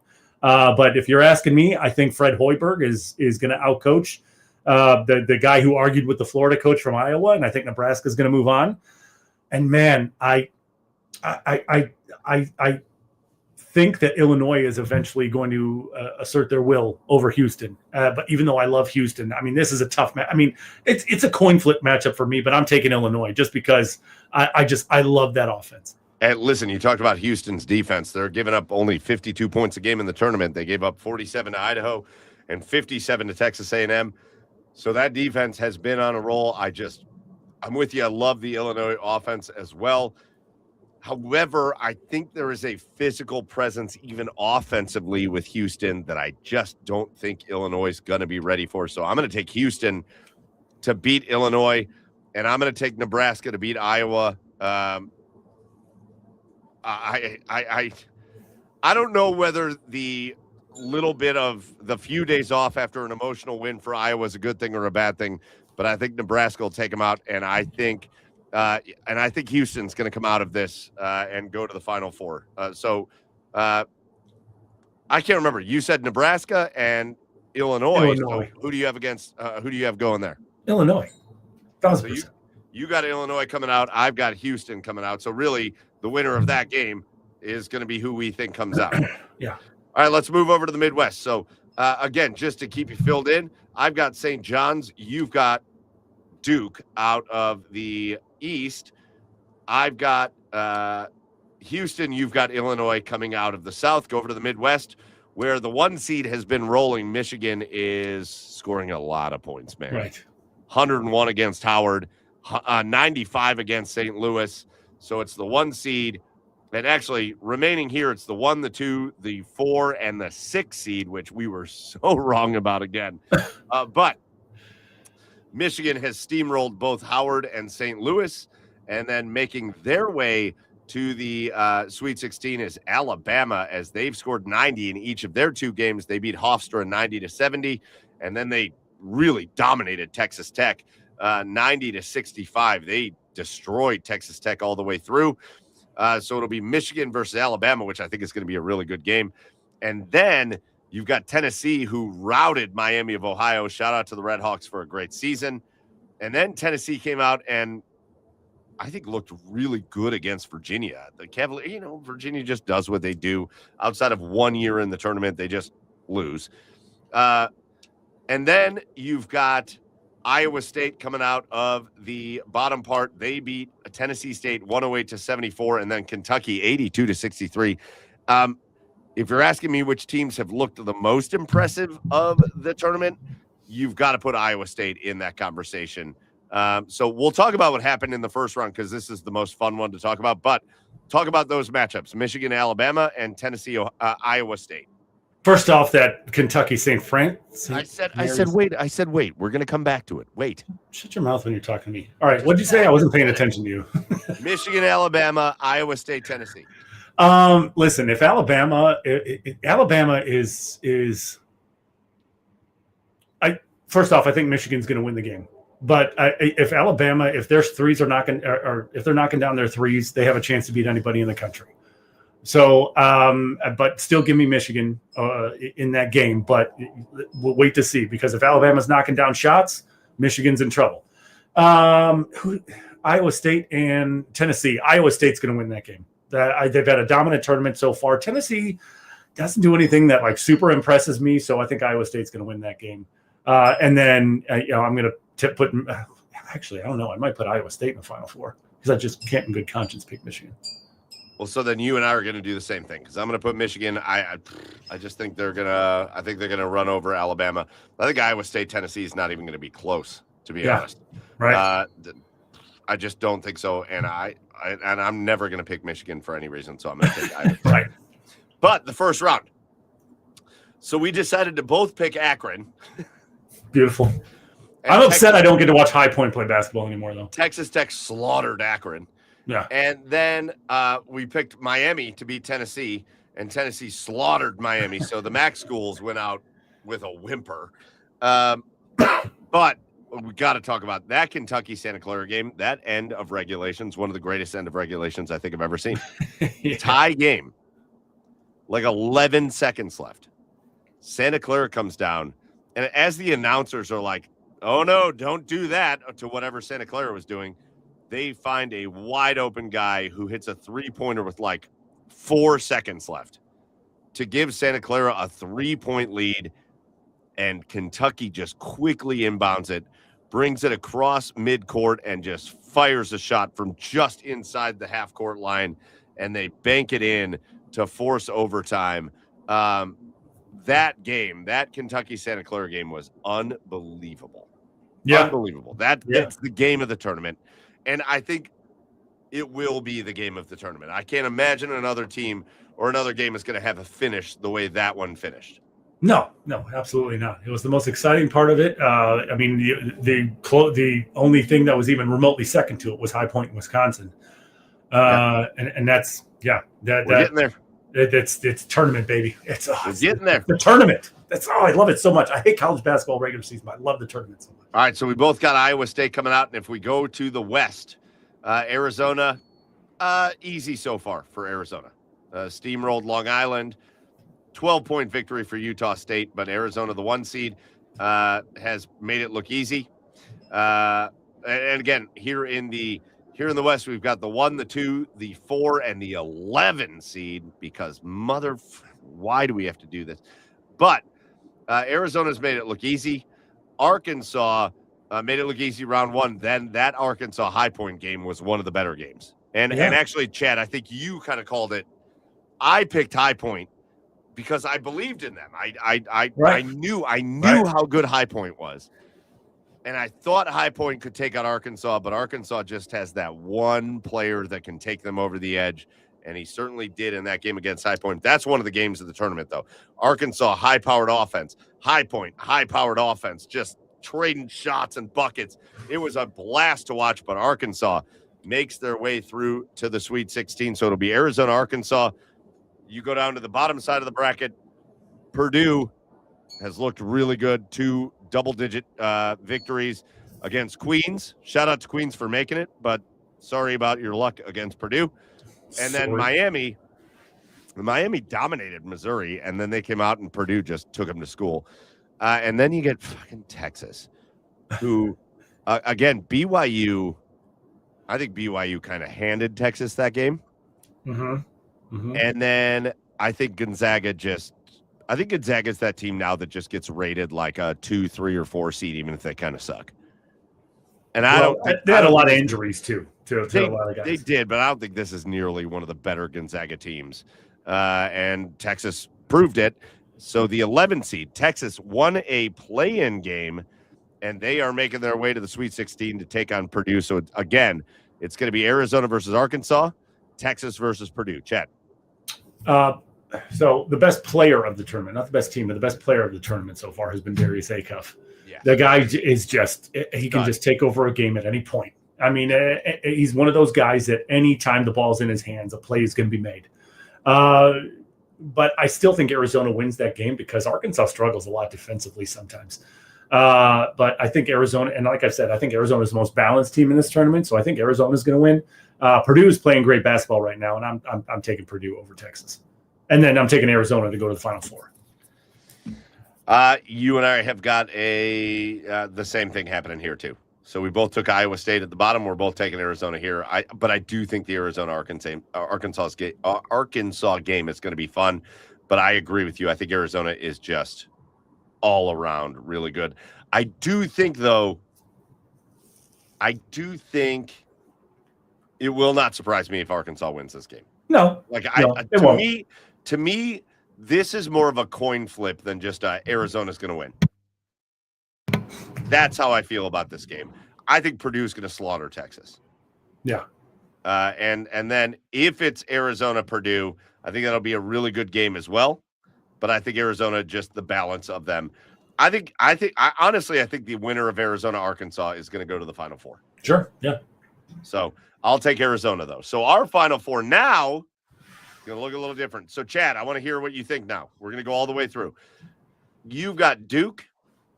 You've got Illinois. Mm-hmm. You've got Iowa State. And you've got Arizona. So talk to me about your Final Four. Duke versus Illinois. Well, I think Illinois, their combination of size and speed is going to beat Duke. Right? I mean, if Duke can't find consistent scoring in a game like that, Illinois is going to eat them alive, and I think Illinois is going to win. Arizona and Iowa State. Again, I just got to go with the balance of Arizona. So I think Arizona is going to beat Iowa State. It's going to be, obviously, it's Iowa State's, well, that's not going to be the toughest test because they got Michigan. But I think Arizona wins that game, and Arizona, Illinois in the championship. And who wins it? Who's your champion now? Arizona. Are you going to keep it with Illinois, or are you changing it? No. You know what? I said it back then. I'm going to keep it now. Illinois. Let's go. Oh, man. All right. I got St. John's versus Houston. And I love this because it's two physical powerhouse kind of defensive squads. I think Houston's just too much for St. John's. And so I'm going to take Houston over St. John's. And then I've got Iowa State versus Arizona. And I'm with you. I think Arizona is just all around too good. I think Iowa State's a little bit like that too, but I think Arizona's better. So I've got Arizona versus Houston in the championship game, and I think Arizona's going to win the championship. I'll take the Wildcats for the title at this point. So I'm going to change mine. So that is where we're at with March Madness. The fun thing about March Madness is we do a weekly show. And so we get 2 rounds, then we get to talk about it. 2 rounds, then we get to talk about it. And then the last 2 rounds, and we get to talk about it. So we'll see where we're at, because some of those games are going to go absolutely haywire like they do in March Madness. Even though I think, Chad, to be honest, if I was ranking this March Madness, I think it's been one of the more boring March Madnesses. There's been some, there's been some good. We talked about the Santa Clara and Kentucky game. We've talked about Iowa and Florida. There's been some fun stuff, but I think overall it's been relatively snoozy. Yeah. There's been a lot of double-digit victories so far. Right. All right. Real quick hitters regarding our sports. Let's talk about the Browns real fast. Word came out at about 6:30 this afternoon that the Cleveland Browns and Myles Garrett have agreed to restructure his contract. What does that mean? Well, normally when you hear about restructuring, you're talking about creating cap space, all that stuff. This does none of that. So it creates no cap space for the Browns. And frankly, it really does nothing for Myles Garrett. Like, nothing happens on his side. The only thing that happens here, what the Browns and Myles Garrett agreed to do, is they move back his his option date from March to September. Which basically means, and Jack Duffin wrote a great post on it. He said, if Myles Garrett wasn't if they didn't trade him by the end of this week, they were guaranteed to not trade him. Well, now it changes, because now he's not really owed any bonuses or anything until September. So if they were to trade Myles Garrett, the cap hit will be significantly lower between now and September. Now, again, if they get to like 1 week before the season and they haven't traded him, then they're going to sign him to, they're going to pick up the option information, and then his contract will go up and all that. But Chad, people are going kind of crazy about this because people don't know. Like, does this signify that they're going to try to trade him? Like, how do you feel about it? Again, it doesn't do anything for the Browns on a salary cap position. It doesn't give them more cap space. It doesn't do anything for Myles Garrett. It just literally, the only thing this move does is extend the window where he could be traded where it would make sense. Listen, I want to preface this by saying I don't want to trade Myles. I never want to trade Myles. I want him to retire a Brown. I want him to go down as, well, it will be. I mean, the greatest Browns edge rusher to ever play for the Browns. Already is, yeah. And top 5 defensive end, at least, bare minimum of all time already. He's already in that conversation. Yes. With that being said, if you're going to trade him, I feel like sooner rather than later would be the time to do it. Because realistically, what he's got 4 years left on this contract, something like that. Yep. Yeah.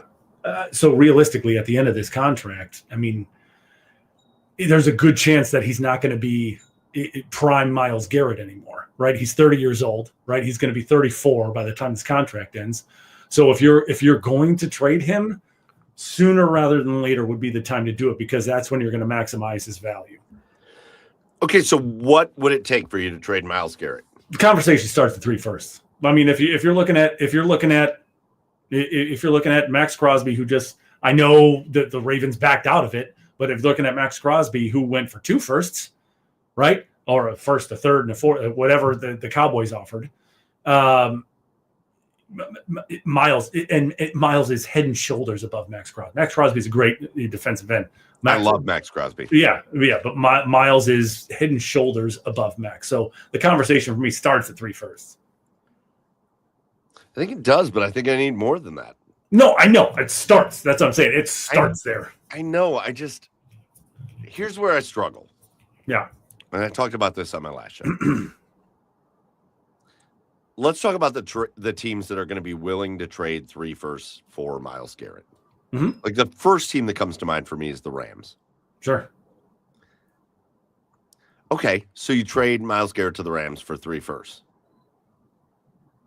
Their next 3 firsts are going to be pick 30, pick 32, pick 28.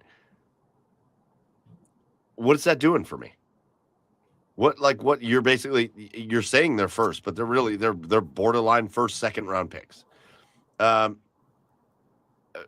Maybe the Lions would do it. You're doing borderline second round picks. What is that doing for me? Like, what is that? I just don't. I hate this thing in the NFL where you just live for the future. And we do it a bit with the OBR, and it's where we have disagreements. But it just feels to me like I need more than that. I need impact, and I need it now. Sure. If I'm trading Myles Garrett, because yes, are we going to eventually get to the decline of Myles Garrett? Sure. But is it coming soon? I don't know. Dude's a freak. And have we seen edge rush? Like, am I watching Khalil Mack still be an impact edge rusher? Yes, I am. Like, do I think Myles Garrett's better than Khalil Mack? Yes. Do I think he's in better shape? Yes.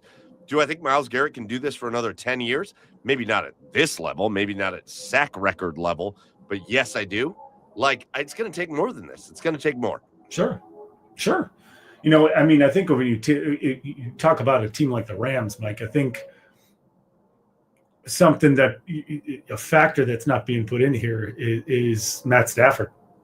Like, is Matt Stafford going to hang around for more than the next 3 years? Maybe not. Right. So there's a good potential that pick could be a little more towards the middle of the draft. In what, 3 years? Well, no. Could be. He could. I mean, Stafford to me is on a year-to-year basis now. So I mean, he could retire after this year. But I mean, more. But sure, yeah, yeah, absolutely.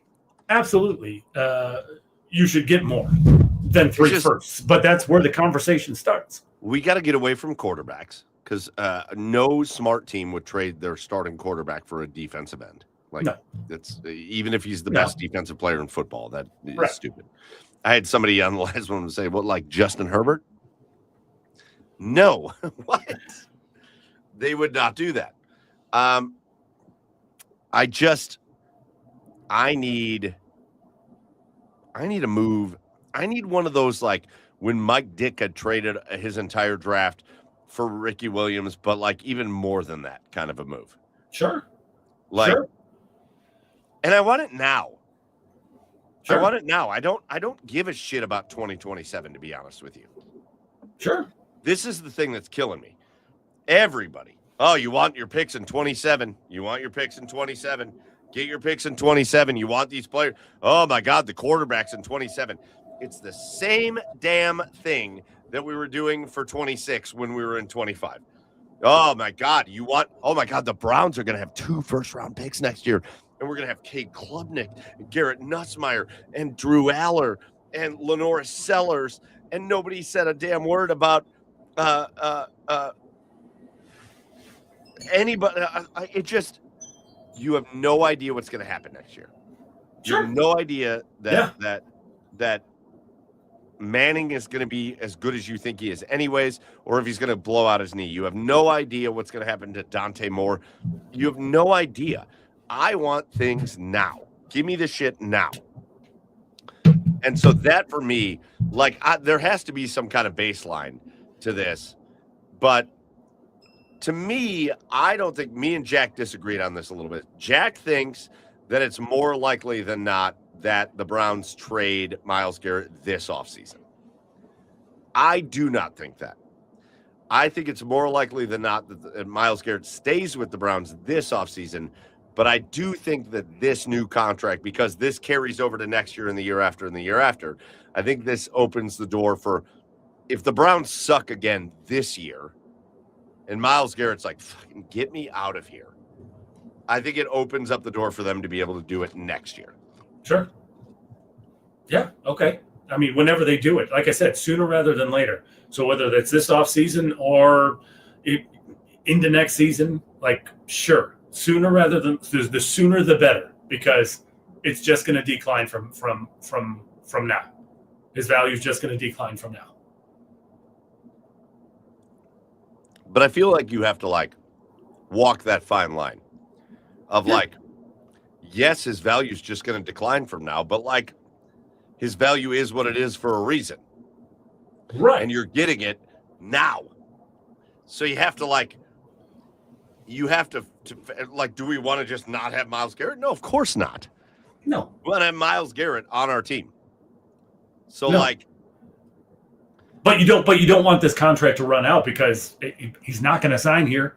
There's no reason for. I guess unless we get our quarterback and like we turn things around magically in the next 3 years, which hopefully that happens. I just think there's certain guys that you just don't give a shit about whether he signs here or not after he's 34 years old. I don't care. I'd rather, me personally, I'd rather have Myles Garrett just sit and play here until he's 34 years old. And if he wants to go sign somewhere else to chase a ring or something at 34 because the Browns are probably still going to suck then, that's fine. But like, it's going to take everything to pry him away. And that's, well, sure.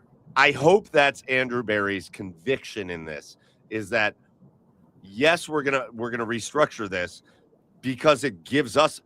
Everybody thinks this gives Myles more. This gives Myles nothing. This gives the Browns all the flexibility in the world to do what they might want to do. I just hope that Andrew Berry holds to conviction to say, if we're going to trade him, you're going to need to give us something that nobody has ever given anybody else. Like that's what this deal is going to have to look like. Well, yeah, I mean, Andrew's not a dum-dum, right? He's not a dum-dum. So, I mean, if he's going to make this trade, yes, obviously it's going to be in the unprecedented type of deal. So, yeah, I don't know that I worry so much about that. And now, if it doesn't turn out that way, oh boy, we're going to have issues. But right. it's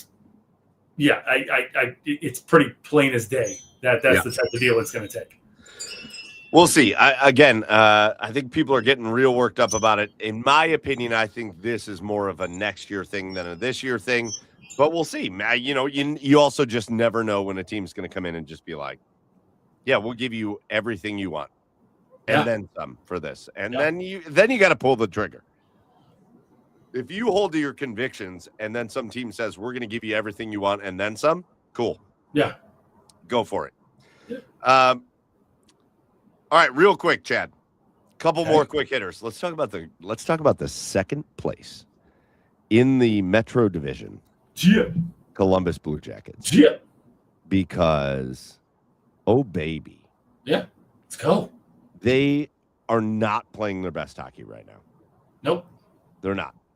That loss to the Islanders sucked. Yeah. And you were far kinder to them than I would have been. Because they didn't play well in that game. They did not come out with the intensity that you would have expected them to come out in that kind of a game with like 10 games left on the season. Sure. And it wasn't like the Islanders just played their best game.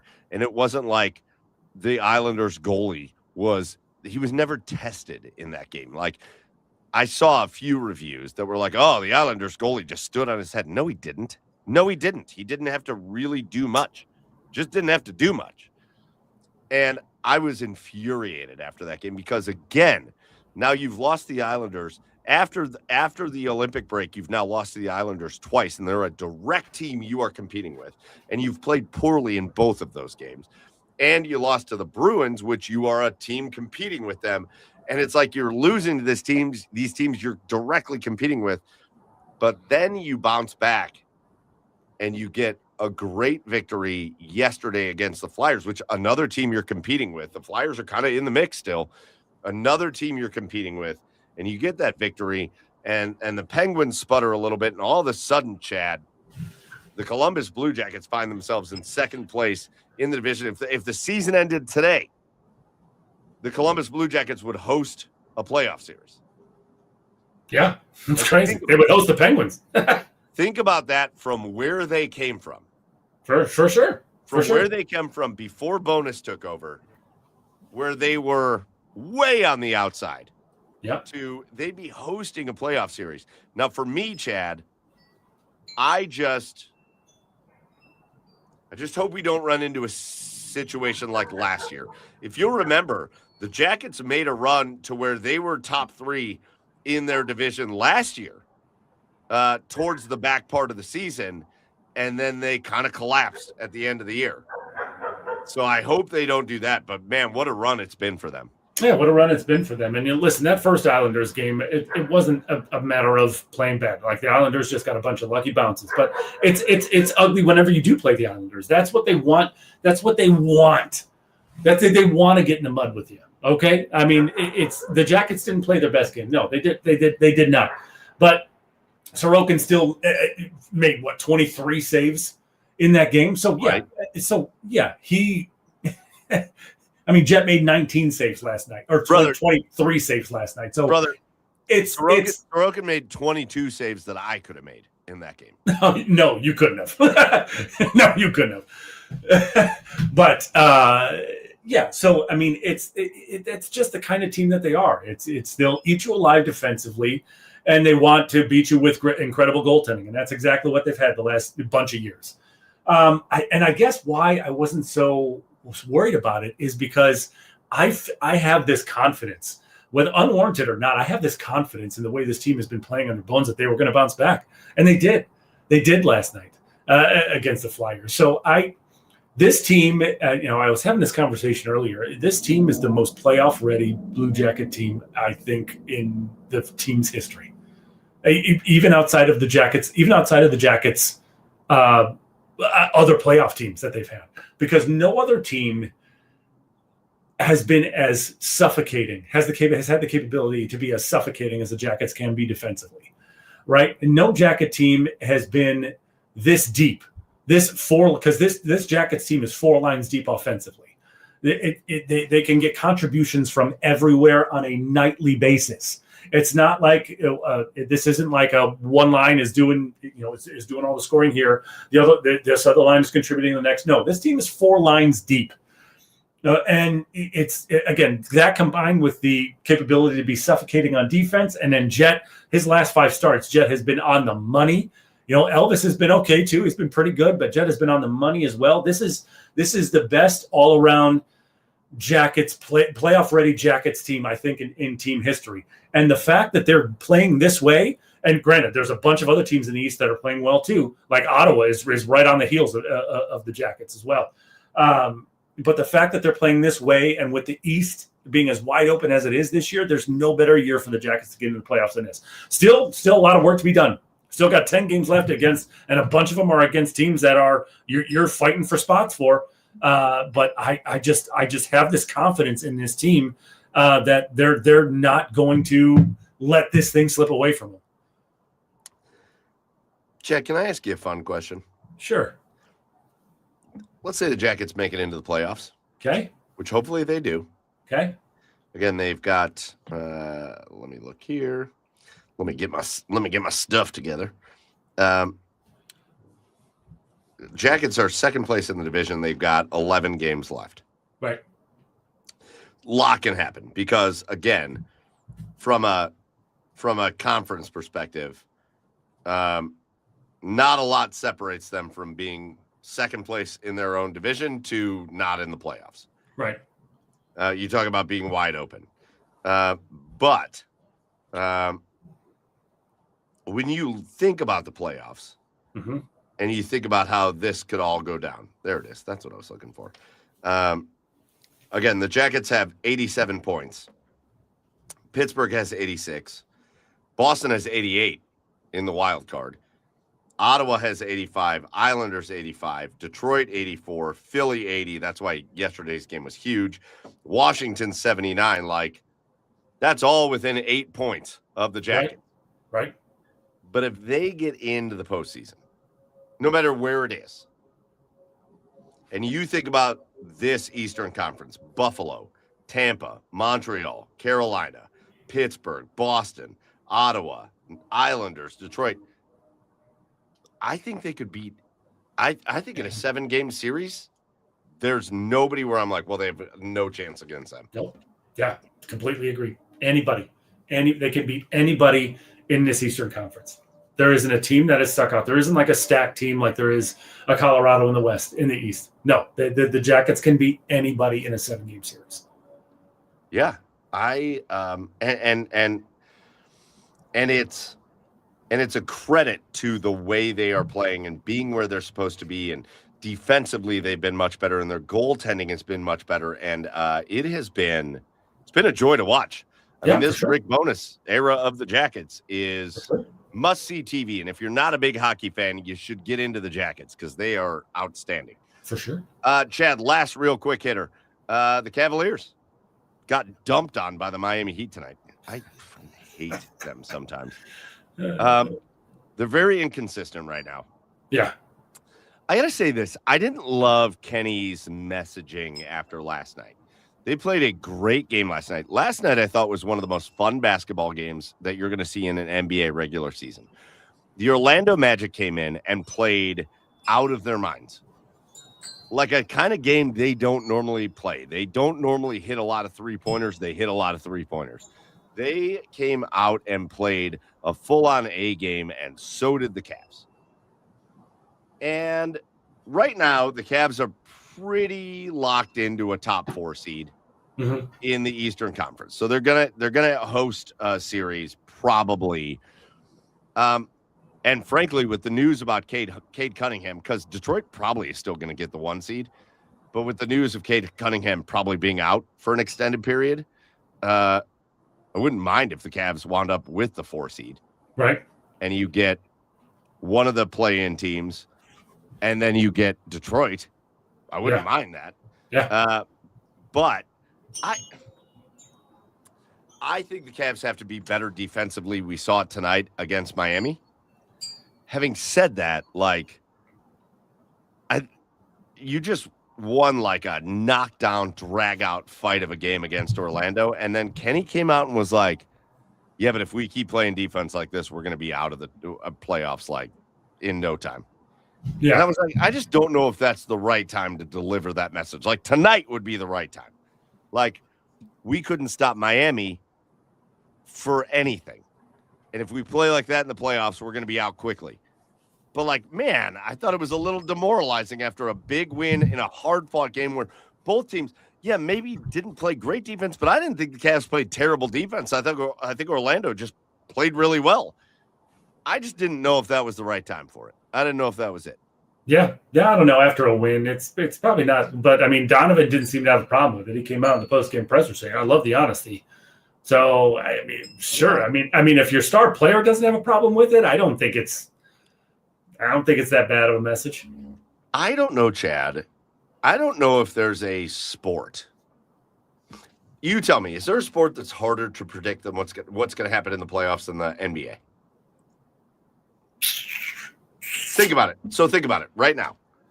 If things ended right now, let's see. Conference. Okay. So in the conference, the play-in would be Philly versus Miami and Orlando versus Charlotte. And then whoever lost that Philly-Miami game would play the winner of Charlotte-Orlando. That would determine the play-in. But then it's Detroit, Boston, New York, Cleveland, Toronto, Atlanta. Do you have any idea? Do you have any idea who's going to win those series? Nope. Like, could you put any two team together in that sequence and be like, yeah, yes, obviously you could. I feel like if you put the Cavs and the Sixers in a series, the Cavs are going to win that series. Sure. Yeah. But for the most part, like, especially when you look at the top four, Detroit, Boston, New York, Cleveland. Yeah. I have no idea. I have no idea what's going to happen there. No. As you shouldn't. I don't either. Like, I feel like in the West, it's a little different. Like, I feel like if you put Houston up against Oklahoma City's going to take care of business. Oklahoma City's probably going to repeat. Well, maybe. Yeah. But, like, I like that about the NBA. But, like, the Cavs, I feel like when you're in the NBA, you almost have to coach. I don't know how you do it, Chad. I don't know how you coach your team to be ready for the playoffs. Because, again, that's the key in the NBA. You saw it with the Pacers last year. The hottest team in the NBA makes the deepest run. Right. For sure. How do you coach your team to be the hottest team at the playoffs? You don't. They just do it. They just do it. Yeah. I don't know, man. I mean, it's only so much is on the coach. I mean, you hear it all the time. Only so much is on the coaches. Eventually, the players got to go out and execute. Yeah, that's true. The Cavs have everything they need to succeed. They got to be the hottest team at the right time. Right. I don't know how you get that out of them. Right. That's the hardest thing in the NBA. Right. So anyways, Cavs playoff push underway. They've only got, hold on, what game was this? They've only got, I can't do that they got 9 games left. The Jackets only have 11 games left, so that playoff push is going to be fun. We hopefully have got an NHL team and an NBA team playing playoff hockey / basketball. Obviously, we got the Sweet 16 and Elite 8 coming up this week. We got Guardians baseball starting. This is peak sports season. Fun sports. This time. is peak sports. Fun sports time. Peak sports. So listen, it's time for us to get out of here for episode 307. Last thing for us to do are our cheers of the week. So Chad, why don't you kick us off? What's your cheer of the week? I mean, my cheers goes to well, I already said it. It's the cornhole guy. Oh, well. Just a shout out to that guy for disposing of a body not well. Showing a real can-do attitude. You know, right? He showed that you can do anything that you put your mind to. You put your mind to it, you're going to do it. Hell yes. My cheers, Layla Edwards. Had to give her one. There you go. Not only is she a gold medal winning Team USA hockey player, but she is, again, a collegiate champion now as they won the college championship. Layla Edwards, Cleveland Heights native, and she did that. And then I also want to give a shout out to the city of Seattle, because the NBA is going to expand. I think they're going to put a team in Vegas. I think they're going to put a team in Vegas and Seattle deserves that team back. We grew up with the Seattle Supersonics being really good most years. The Seattle Supersonics were a fun team most years for us growing up. And then for them to just leave after they get Kevin Durant and move to Oklahoma City, it sucked. It was, as a Browns fan, it sucked to watch another city go through that. And I think Seattle's going to get their basketball team back, and I think the Sonics are coming back to Seattle. So just want to give a shout out to that, because I think that makes basketball better. I also think Vegas is going to get a team, so we'll see what they call themselves. But I think that makes basketball better, so I will take that. So Vegas prostitutes. The who was the Vegas boys. All right, that's going to do it for episode 307. It's been a blast hanging out. Big shout out to the OBR for hosting us. Big shout out to all of you that joined us in the comments. You guys were a blast. A lot of great comments there. But we will be back next week for episode 308. Make sure you go follow the OBR and subscribe at theobr.com. Make sure you go follow our show at The Garage Beers on all the socials, and make sure you hit follow on that. And that'll do it for us. For Chad Meyer, go follow him at Garage Beers Chad. I am Michael Keefe at Garage Beers Mike. And go follow Joe, who probably isn't going to be here next week anyways because he's traveling. But go follow him anyways at Garage Beers Joe. But that's going to do it for episode 307. See you next week for episode 308. Until then, as always, cheers, everybody.